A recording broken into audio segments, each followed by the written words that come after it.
ভিডিওটি শুধুমাত্র BTS army এবং তেগুক শিপারদের জন্য। এখানে সব চরিত্র কাল্পনিক, বাস্তবের সাথে এর কোনো মিল নেই, তাই দয়া করে এটিকে কেউ সিরিয়াসভাবে নেবেন না।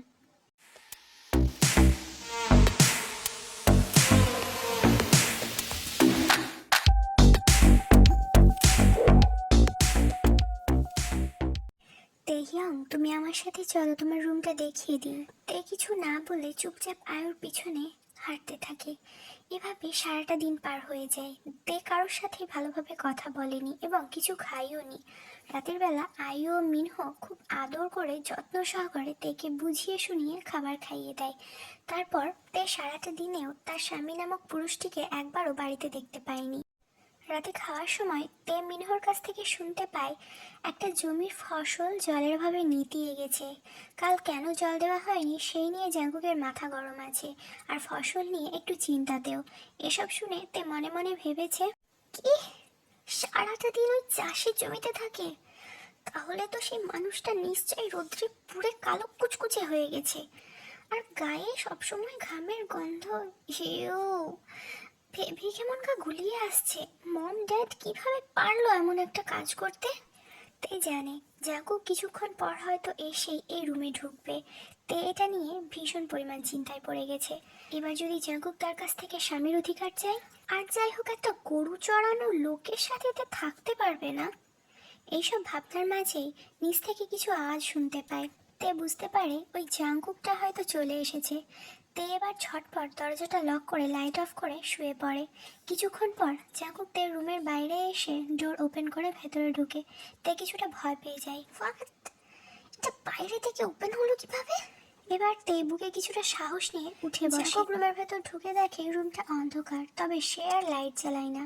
অন্যদিকে তে অন্ধকারে একটা পুরুষের অবয়ব দেখা মাত্রই অন্য পাশে মুখ ফিরিয়ে নেয় আর বলতে শুরু করে, এক্সকিউজ মি মিস্টার জাঙ্কুক, কিছু কথা আপনাকে স্পষ্ট করে দেওয়াই ভালো। বিয়েটা আমার মম ড্যাড জোর করে আমাকে দিয়ে এখানে রেখে গিয়েছে। আপনার মতো একটা অশিক্ষিত জমিতে খাটা খামারে দেখাশোনা করা মানুষের সাথে আমার থাকার কোনো শখ নেই। আমি কিছুদিনের মধ্যে এখান থেকে চলে যাব, তাই আমাকে বউ ভাবার একদম চেষ্টা করবেন না। এতগুলো কথা বলার পরও অপর পাশ থেকে কোনো প্রতিউত্তর না পেয়ে তে সেই অবয়বের দিকে ঘুরে তাকায়। দেখে অবয়বটি তার দিকেই এক পা করে এগিয়ে আসছে। এবার তে আটকে ওঠে। এই আনএডুকেটেড আনকালচারাল গেও চাষা ভূত, একদম কাছে আসার চেষ্টাও করবেন না। খামারের গরু ভেড়ার গন্ধেই আমি মরে যাব। ম্যানারলেস মানুষ কোথাকার, চলে যান এখান থেকে, নিজের রুমে যান। জাঙ্কুক এই ধরনের কথাবার্তায় বিছানার সামনে এসে কিছুটা থামে। তারপর বিছানার উপর থেকে কোনো একটা জিনিস হাতে তুলে সোফার দিকে চলে যায়। হাতের জিনিসটা সোফায় রেখে জাঙ্কুক ওয়াশরুমের ভেতরে যেতে যেতে বলে, এটা আমার রুম। তে এতক্ষণ হাত পা গুটিয়ে ভয়ে চুপচাপ বসে অবয়বটির কার্যকলাপ দেখছিল। তাকে ওয়াশরুমে ঢুকতে দেখে তে একটু স্বস্তির নিঃশ্বাস ফেলে। কিছুক্ষণ পর জাঙ্কুক ওয়াশরুম থেকে বেরিয়ে সোফার গিয়ে বসে। তার পর মুহূর্তেই অন্ধকার ঘরে কিছুটা আলোকিত হয়ে ওঠে। ওয়াশরুম থেকে এসেও জাঙ্কুকের কোনো সারা শব্দ কথাবার্তা না পেয়ে তে একটু উঠে দেখে জিম করা পেটানো বডির এক পুরুষ পাতলা হোয়াইট টি শার্ট পরে সামনে ল্যাপটপ নিয়ে বসে কিছু করছে। পুরুষটির চেহারা ওই ল্যাপটপে ঢাকা পড়ে গেছে। দেখা যাচ্ছে তার সরু ফ্রেমের কাঁচের চশমার ভেতর দিয়ে সুন্দর একজোড়া চোখ, যা আবদ্ধ আছে ওই ল্যাপটপে। তার কাঁধ পর্যন্ত লম্বা চুল বারবার কপালে এসে পড়ছে, যা কিছুক্ষণ পরপর তিনি তার বলিষ্ঠ ট্যাটু করা হাত দিয়ে সরিয়ে দিচ্ছেন পিছনের দিকে। তে এবার সোজা হয়ে উঠে বসে পড়ে। ওহ, কি ফিগার, কি হাইট, কতটাই না সুন্দর ওই দুই চোখ। না জানি মানুষটার চেহারা কত সুন্দর। পাই তাহলে ইনি কে, আর ইনি এখানেই বা কি করছেন? এটা তো ওই চাষা জাঙ্কুক হতেই পারে না। তে এবার উঠে গিয়ে রুমের লাইটটা জ্বালিয়ে দেয়। এটা দেখে জাঙ্কুকও ল্যাপটপ রেখে তের দিকে তাকায়।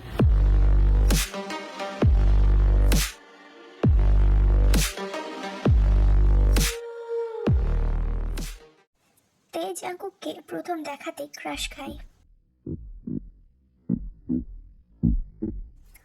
ও গড, শহরে এত ছেলে দেখেছি, এত জনের সাথে বন্ধুত্ব করেছি, কতজন প্রপোজ করেছে, আজ পর্যন্ত এতটা অ্যাট্রাকটিভ কাউকে মনে হয়নি। আর এই গ্রামে এসে এই অজানা ছেলেটাকে প্রথম দেখায় মনে হচ্ছে মন প্রাণ সব লুটিয়ে দিই। তবে ইনি কে? ঠিক বুঝতে পারছি না। তের এইসব আকাশ পাতাল ভাবনার মাঝে কেটে যায় অনেকটা সময়। জাঙ্কুক ইতিমধ্যে বুঝে গেছে কিছুক্ষণ আগে তাকে গালিগালাজ করা তার সদ্য নববধূ তার সৌন্দর্যে ঘায়েল হয়ে বসে আছে। জাঙ্কুক তার কাজ শেষ করে বিছানার দিকে এসে তের সামনে একটা তুড়ি মারে। Hello Mrs. তে চমকে ওঠে। হ্যাঁ? আমার বেড থেকে ওঠো। কি কি? বাট কেন? তোমার মতো একটা ইউজড মেয়ের সাথে আমি বেড শেয়ার করতে পারবো না। Just go to hell. জাঙ্কুকের এমন কথায় তে যতটা না অবাক হয়েছে তার থেকে অনেক বেশি কষ্ট পেয়েছে। তার আজ পর্যন্ত না কোনো বয়ফ্রেন্ড ছিল, না সে কারোর সাথে কখনো ক্লোজ হয়েছে। তের গলাটা এবার ভার হয়ে আসে। সে ধরা গলায় বলে, আপনি আপনি মিথ্যা অ্যালিগেশন কেন দিচ্ছেন? তে আর কিছু বলতে পারে না। জাঙ্কুক তার হাতের কনুই ধরে বেড থেকে নামিয়ে সোফার দিকে ধাক্কা মেরে ফেলে দেয় এবং নিজে বেডের উপর শুয়ে পড়ে। আপনি আমার সাথে এমন কেন করছেন? একটা মেয়ের সাথে এমন ব্যবহার করতে আপনার একটু খারাপ লাগছে না? চুপ! একটা খামারে খাটা ছেলের লোক কেমন হবে তা তো আইডিয়া করেই ফেলেছ। তার ব্যবহার কেমন হবে সেটা বুঝতে পারোনি? আপনি অনেক খারাপ, অনেক। আর একটা কথা যদি তোমার মুখ থেকে বার হয়েছে তো ঘাড় ধাক্কা দিয়ে রুম থেকে বার করে দেবো। কান্না বন্ধ করো। তাই জাঙ্কুকের ধমকে এবার অনেকটা ভয় পেয়ে যায়। সে বুঝতে পারে এখানে তার কোনো জোর খাটবে না, তাই সে গুটিসুটি মেরে সোফাতেই শুয়ে পড়ে। সারাদিনের ধকল আর টেনশন একটার সময় তে ঘুমিয়ে পড়ে। জাঙ্কুক তো অনেক আগেই ঘুমিয়ে গেছে।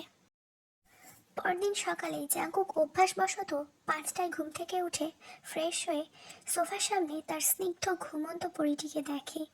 তে একটু নড়াচড়া করাতেই জাঙ্কুকের ধ্যান ভেঙে যায়। সে এবার তেকে ডাকতে শুরু করে, এই যে মিসেস, এই যে। জাঙ্কুক তের কোনো সারা শব্দ না পেয়ে তের হাত ধরে টেনে সোফার উপরেই বসিয়ে দেয়। ঘুমন্ত তে কিছুই বুঝতে পারে না যে তার সাথে কি হলো। সে শুধুমাত্র পিটপিট করে তাকিয়ে তার সামনের গোল্ডেন ট্যান কালারের পুরুষটিকে দেখে। ঘটনাটা বুঝতে পেরে তে চেঁচিয়ে ওঠে, এই মিস্টার, আপনার সমস্যাটা কি? যখন ইচ্ছে ছুঁড়ে ফেলে দেবেন, যখন ইচ্ছে টেনে তুলবেন। এই মেয়ে, কার সাথে উঁচু গলায় কথা বলছো তুমি? হ্যাঁ, তুমি ভুলে যাচ্ছ এটা তোমার শ্বশুর বাড়ি।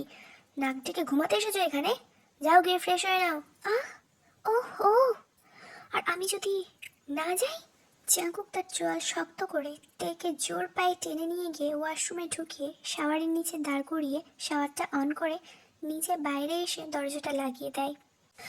এটা অনেক ঠান্ডা। ও গড! জাঙ্কুক তো বাইরে থেকে মুচকি মুচকি হাসছে। তে এতক্ষণে সম্পূর্ণ ভিজে গেছে, তার জামা কাপড়ও ভিজে গেছে। এবার স্নান করে বাইরে বেরিয়ে আসা ছাড়া তার হাতে কোনো রাস্তা নেই। বাইরে থেকে জাঙ্কুকের গলার আওয়াজ না পেয়ে তে একটা ভেজা টাওয়াল গায়ে জড়িয়েই বাইরে বেরিয়ে আসে এবং জাঙ্কুককে বিছানার উপর বসে থাকতে দেখে সে আবারও চিৎকার দেয়, আহ!